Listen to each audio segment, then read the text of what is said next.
అనుమతులు లేని పాఠశాలలో తల్లిదండ్రులు విద్యార్థులను చేర్పించవద్దని ఎంఈఓ నాగేశ్వరరావు సూచించారు. బుధవారం మండల విద్యా వనరుల కేంద్రంలో పాత్రికేయుల సమావేశంలో మాట్లాడారు.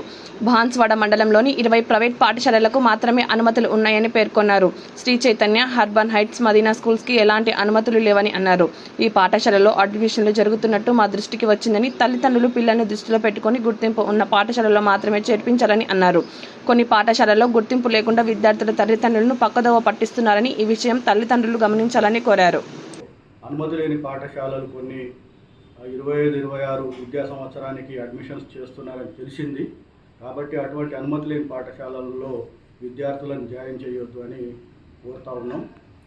ఏవైతే అనుమతి ఉన్న పాఠశాలల్లో మాత్రమే విద్యార్థుల్ని జాయిన్ చేసి విద్యార్థుల భవిష్యత్తు చక్కగా ఉండే విధంగా తల్లిదండ్రులు చర్యలు తీసుకోవాలని మా విద్యాశాఖ తరఫున మీకు తెలియజేస్తూ ఉన్నాం. అదేవిధంగా ఈ సంవత్సరం సమ్మర్ క్యాంప్స్ కూడా ఉపాధ్యాయులకు ట్రైనింగ్ ప్రోగ్రామ్స్ జరుగుతూ ఉన్నాయి.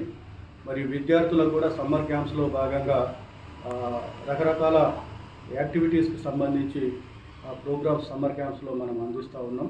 అదేవిధంగా యూనిఫామ్స్ కూడా బాన్స్వాడ మండలంలో యూనిఫామ్స్ కూడా యూనిఫామ్ క్లాత్ వచ్చింది.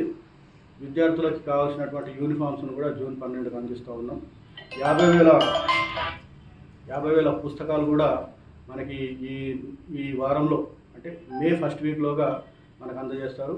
జూన్ 12లోగా విద్యార్థులందరికీ పుస్తకాలు కూడా అందజేస్తాం అని తెలియజేస్తూ ఉన్నాం. మీ డిసిగ్నేషన్ మీ పేరు? పి. నాగేశ్వరరావు, ఎంఈఓ బాన్స్వాడ.